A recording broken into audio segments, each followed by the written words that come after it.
اور یہ ہے وہ اصلی کارنامہ پیغمبر اسلام صلی اللہ علیہ وسلم کا کہ جس کی بنا پر ہم انہیں تاریخ انسانی کا سب سے بڑا آدمی قرار دیتے ہیں۔ انہوں نے خدا پر ایمان، اصول اخلاق اور عملی زندگی، ان تین چیزوں کو ملا کر ایک نظام میں سمویا اور ان کے امتزاج سے ایک مکمل تہذیب و تمدن کا نقشہ محض خیال کی دنیا ہی میں نہیں بلکہ عمل کی دنیا میں بھی قائم کر کے دکھایا۔ اور انہوں نے بتایا کہ خدا پر ایمان محض ایک فلسفیانہ حقیقت کے مان لینے کا نام نہیں ہے، بلکہ اس ایمان کا مزاج اپنی عین فطرت کے لحاظ سے ایک خاص قسم کے اخلاق کا تقاضا کرتا ہے، اور اس اخلاق کا ظہور انسان کی عملی زندگی کے پورے رویے میں ہونا چاہیے۔ اور یہ حقیقت ہے کہ خدا پر ایمان سے پیدا ہونے والا اخلاق اور دوسری طرف شرک، رہبانیت یا دہریت سے پیدا ہونے والا اخلاق یہ یکساں نہیں ہو سکتے۔ زندگی کے یہ سب نظریے اپنا الگ الگ مزاج رکھتے ہیں اور ہر ایک کا مزاج دوسرے سے مختلف قسم کے اخلاقیات کا تقاضا کرتا ہے۔ اور ہم دیکھتے ہیں کہ ایک تاجر اگر خدا پرست ہے تو کوئی وجہ نہیں کہ اس کی تجارت میں اس کا خدا پر ایمان اس کے اخلاق میں ظاہر نہ ہو۔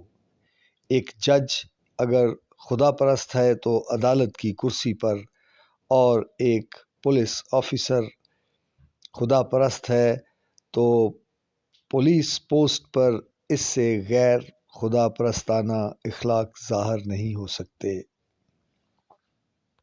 پیغمبر اسلام صلی اللہ علیہ وسلم کے چند ارشادات جن سے آپ کو اندازہ ہوگا کہ حضرت صلی اللہ علیہ وسلم کے مرتب کیے ہوئے نظام زندگی میں ایمان، اخلاق اور عمل کا امتزاج کس نوعیت کا ہے۔ ایمان کے بہت سے شعبے ہیں۔ اس کی جڑ یہ ہے کہ تم خدا کے سوا کسی کو معبود نہ مانو، اور اس کی آخری شاخ یہ ہے کہ راستے میں اگر تم کوئی چیز ایسی دیکھو جو بندگان خدا کو تکلیف دینے والی ہو تو اسے ہٹا دو، اور حیا بھی ایمان ہی کا ایک شعبہ ہے۔ جسم و لباس کی پاکیزگی آدھا ایمان ہے۔ مومن وہ ہے جس سے لوگوں کو اپنے جان و مال کا کوئی خطرہ نہ ہو۔ اس شخص میں ایمان نہیں جس میں امانت داری نہیں، اور وہ شخص بے دین ہے جو عہد کا پابند نہیں۔ جب نیکی کر کے تجھے خوشی ہو اور برائی کر کے تجھے پچھتاوا ہو تو مومن ہے۔ ایمان تحمل اور فراخ دلی کا نام ہے۔ بہترین ایمانی حالت یہ ہے کہ تیری دوستی اور دشمنی خدا واسطے کی ہو، تیری زبان پر خدا کا نام جاری ہو، اور تو دوسروں کے لیے وہی کچھ پسند کرے جو اپنے لیے پسند کرتا ہے، اور ان کے لیے وہی کچھ ناپسند کرے جو اپنے لیے ناپسند کرتا ہے۔ تم میں سب سے زیادہ کامل ایمان اس شخص کا ہے جس کے اخلاق سب سے اچھے ہیں، اور جو اپنے گھر والوں کے ساتھ حسن سلوک میں سب سے بڑا ہوا ہے۔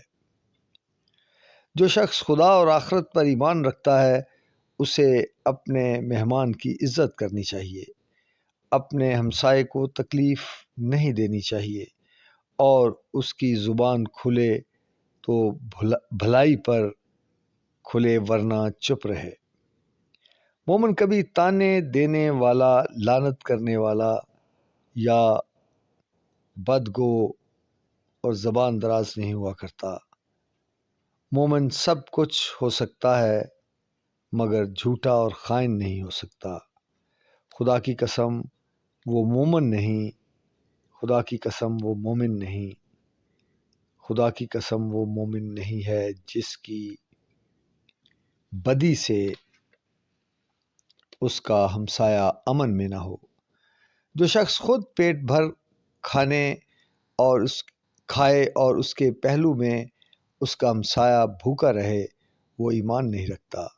جو شخص اپنا غصہ نکال لینے کی طاقت رکھتا ہو اور پھر ضبط کر جائے، اس کے دل کو خدا ایمان اور اطمینان سے لبریز کر دیتا ہے۔ جو شخص کسی ظالم کو ظالم جانتے ہوئے اس کا ساتھ دے، وہ اسلام سے نکل گیا۔ جس نے لوگوں کو دکھانے کے لیے نماز پڑھی، اس نے شرک کیا۔ جس نے لوگوں کو دکھانے کے لیے روزہ رکھا، اس نے شرک کیا۔ اور جس نے لوگوں کو دکھانے کے لیے خیرات کی، اس نے شرک کیا۔ 4 صفات ایسی ہیں جس میں پائی جائیں وہ خالص منافق ہے۔ امین بنایا جائے تو خیانت کرے، بولے تو جھوٹ بولے، عہد کرے تو اسے توڑ دے، اور لڑے تو شرافت کی حد سے گزر جائے۔ جھوٹی گواہی اتنا بڑا گناہ ہے کہ شرک کے قریب جا پہنچتا ہے۔ اصلی مجاہد وہ ہے جو خدا کی فرما برداری میں خود اپنے نفس سے لڑے، اور اصلی مہاجر وہ ہے جو ان چیزوں کو چھوڑے جن سے اللہ تعالیٰ نے منع فرمایا ہے۔ جانتے ہو کہ قیامت کے دن خدا کے سائے میں سب سے پہلے جگہ پانے والے لوگ کون ہوں گے؟ وہ جن کا حال یہ رہا کہ جب بھی حق ان کے سامنے پیش کیا گیا تو انہوں نے مان لیا، اور جب بھی حق ان سے مانگا گیا تو انہوں نے کھلے دل سے دیا، اور دوسروں کے معاملہ میں انہوں نے فیصلہ کیا جو وہ خود اپنے معاملے میں چاہتے تھے۔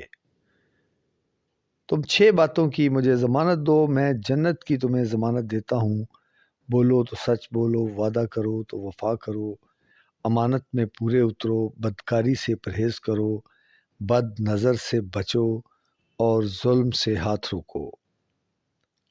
دھوکہ باز اور بخیل اور احسان جتانے والا آدمی جنت میں نہیں جا سکتا۔ جنت میں وہ گوشت نہیں جا سکتا جو حرام کے لقموں سے بنا ہو۔ حرام خوری سے پلے ہوئے جسم کے لیے تو آگ ہی زیادہ موزوں ہے۔ جس شخص نے عیب دار چیز بیچی اور خریدار کو عیب سے آگاہ نہ کیا، اس پر خدا کا غصہ بھڑکتا رہتا ہے اور فرشتے اس پر لعنت بھیجتے رہتے ہیں۔ کوئی شخص خواہ کتنی ہی بار زندگی پائے اور خدا کی راہ میں جہاد کر کے جان دیتا رہے، مگر وہ جنت میں نہیں جا سکتا اگر اس پر قرض ہو اور وہ ادا نہ کیا گیا ہو۔ ایک شخص 60 برس خدا کی عبادت کرتا ہے اور مرتے وقت ایک وصیت میں حقدار کی حق تلفی کر کے اپنے آپ کو دوزخ کا مستحق بنا لیتا ہے۔ وہ شخص جنت میں داخل نہ ہوگا جو اپنے ماتحتوں پر بری طرح افسری کرے۔ میں تمہیں بتاؤں کہ روزے اور خیرات اور نماز سے بھی افضل کیا چیز